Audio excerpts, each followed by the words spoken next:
Bismillahirrahmanirrahim. Assalamualaikum warahmatullahi wabarakatuh. Alhamdulillah. Alhamdulillahilladzi arsala rasulahu bil huda wa dinil haqqi litimma makarimal akhlaq. Liyuhyin nasa hayatan thayyibatan fi hadid dunya wa fil akhirah. Asyhadu an la ilaha illallah wahdahu la syarika lah. Wa asyhadu anna Muhammadan abduhu wa rasuluh. Allahumma salli wa sallim wa barik ala Muhammad wa ala alihi wa sahbihi ajmain. Amma ba'du. Fa ya ibadallah, usikum fa ya yabtaqallah faqad fazal muttaqun. Qala Allah Ta'ala, a'udzu billahi minasyaitonir rajim. Bismillahirrahmanirrahim. Ya ayyuhalladzina amanu taqullaha haqqa tuqatih wa la tamutunna illa wa antum muslimun. Alhamdulillah, jamaah subuh yang insyaallah senantiasa dalam rahmat dan hidayah Allah. Kita bersyukur kepada Allah Subhanahu wa taala atas karunia nikmat, karunia kesempatan, karunia kesehatan yang bisa kita manfaatkan secara positif dengan melaksanakan ibadah kita dan memperbaiki langkah hidup kita ke depan. Jamaah salat subuh yang dirahmati Allah, kita benar-benar adalah merupakan suatu makhluk Allah yang terbaik, sebagaimana yang kemarin kita sampaikan. Laqad khalaqnal insana fi ahsani taqwim. Sungguh telah aku ciptakan seorang manusia sebaik-baik bentuk. Ya, jadi kita itu makhluk Allah yang paling baik bentuknya. Kita memiliki tugas, kita diberi akal, kita diberi pikiran, kita diberi hati, kita diberi insting yang mampu memahami sebuah hal yang buruk, sebuah hal yang jelek. Dan tentunya kita juga memiliki misi di dalam kehidupan ini oleh Allah yang ditugaskan. Ketika kita diciptakan sebagai makhluk yang sebaik-baik bentuk, kemudian ditambahkan lagi oleh Allah, kuntum khaira ummatin ukhrijat linnas ta'muruna bil ma'ruf wa tanhauna 'anil munkar wa tu'minuna billah. Nah, ini jadi kita sudah diciptakan oleh Allah sebaik-baik bentuk, kemudian kita oleh Allah dikatakan kuntum khaira ummatin, engkau adalah sebaik-baik umat, ukhrijat linnas, untuk manusia, ya. Wa ta'muruna bil ma'ruf, dan untuk mengajak kepada kebaikan, wa tanhauna 'anil munkar, untuk mencegah keburukan, wa tu'minuna billah, dan kita beriman kepada Allah. Jadi ada 3 hal yang harus kita pahami. Kita sebagai seorang hamba Allah, selain diberikan suatu bentuk yang sempurna, kita agar menjadi umat yang baik, umat yang memiliki makna kehidupan, kelak bisa menerima pahala yang besar. 3 hal yang melekat tugas ini di dalam tubuh kehidupan kita. Apa? Yang pertama adalah ta'muruna bil ma'ruf.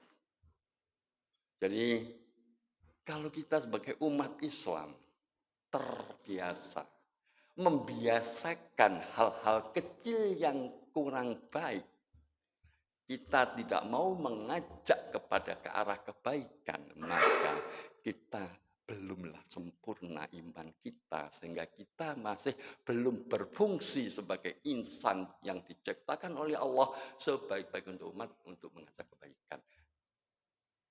Demikian pula jika kita membiarkan sebuah kemaksiatan, keburukan, kemungkaran yang ada di dalam baik diri kita, lingkungan keluarga kita, rumah tangga kita, kita membiarkannya, itu masih belum memiliki nilai keimanan dan kita belum masuk kategori kuntum khaira ummah. Sebaliknya, apa yang kita lakukan, baik itu dalam mengajak kebaikan ataupun mencegah kemungkaran, itu semata-mata kita lakukan karena keimanan kita kepada Allah. Bukan karena ingin dipuji, bukan karena ingin agar diperhatikan orang, bukan karena ingin agar dianggap tokoh, atau barangkali agar pangkat atau derajatnya di lingkungan kantor dinaikkan. Bukan karena itu kita melaksanakan, karena tu'minuna billah, karena kita beriman kepada Allah. Ini yang harus benar-benar kita tanamkan.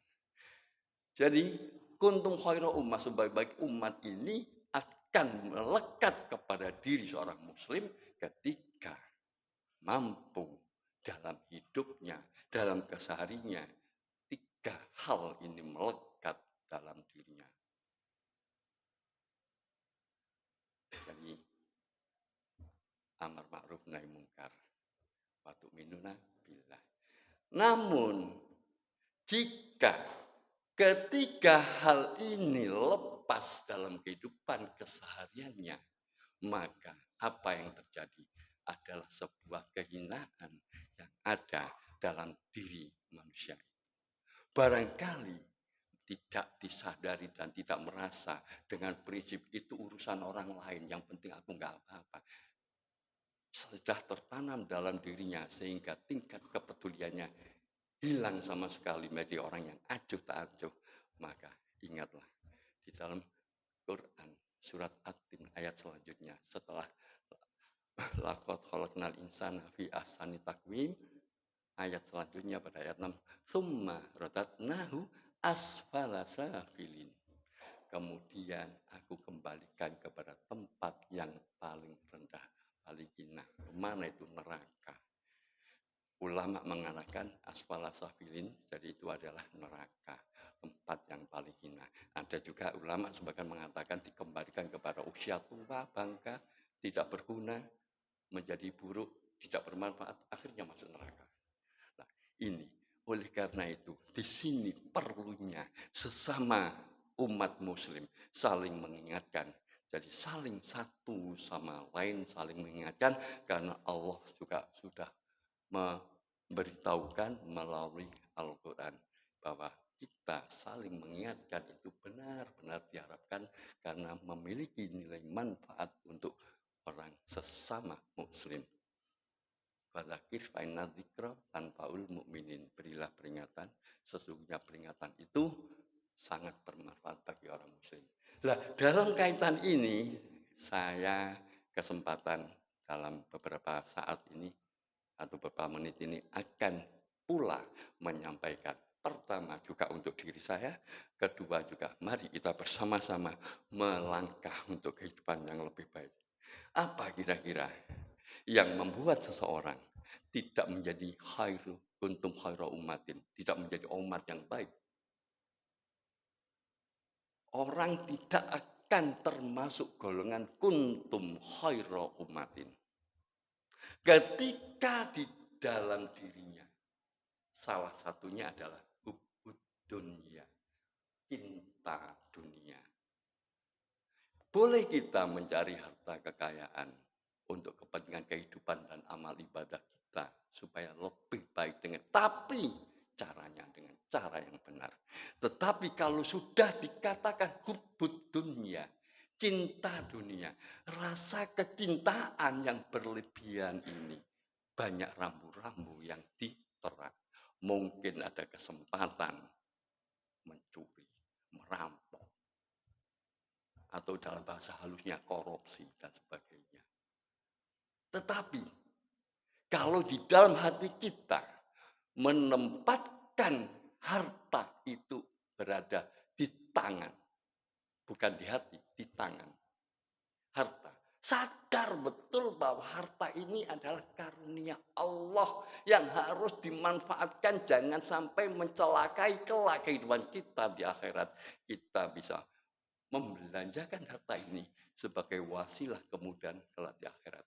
Dan andaikan harta itu pun diambil oleh Allah, kita tidak akan pernah merasa putus asa karena sadar yang namanya harta Allah yang memberikan, Allah yang mengambilnya.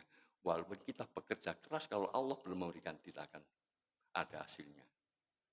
Jadi harus jangan sampai ditaruh di hati perasaan memiliki harta, tapi di tangan. Apa itu mobil, apa itu apa. Sehingga kalau mobil ditabrak orang, berat, tidak stres. Oh iya, sudah ditakdirkan Allah, tak parkir pinggir, ditabrak orang. Ya memang sudah garisnya, ya sudah. Saya ngalami mobil saya ditabrak orang dari belakang. Gak usah ganti, saya gak usah urusan. Udah, sudah saatnya, wong sudah baik-baik kok ditabrak. Ya udah. Jadi kita membiasakan diri. Hubud dunia. Bahkan Rasulullah SAW sudah pernah mengingatkan kepada umatnya sebuah hadis yang cukup panjang ya, yang dari Abu Hurairah ya. Hampir tiba masanya kalian diperebutkan seperti sekumpulan pemangsa yang memperebutkan makanannya. Maka seseorang bertanya, apakah karena sedikitnya jumlah kita? Bahkan kalian banyak, namun kalian seperti buih mengapung.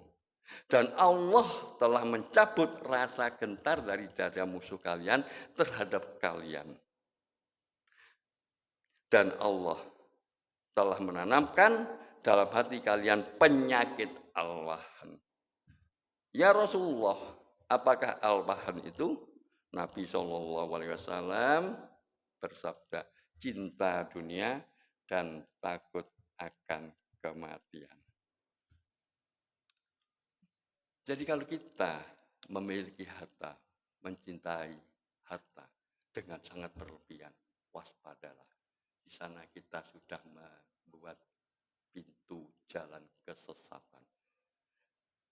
Jadikanlah harta itu sebagai pelengkap untuk kebutuhan, bukan sebuah kebanggaan, bukan sebuah prestasi, bukan sebuah untuk kesombongan. Sehingga tempatkanlah harta itu berada di tangan.